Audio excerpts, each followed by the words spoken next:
how to withdraw money from Aviator app.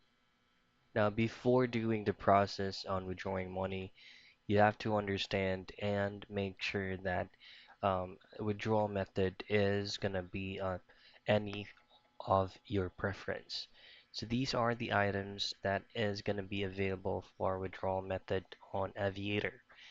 So it's okay to use MasterCard, Visa, Skrill, PayPal, Neteller, bank transfer, Bitcoin, or Litecoin. It also has a specific processing period of time and how long will you receive the fund. Now all you have to do first to withdraw is just set up your withdrawal method. Now it is usually located to one of your accounts at the top right portion of the app. Make sure that you are successfully logged in. Now once you have set up your withdrawal method, then withdrawing is just one click away from your profile icon.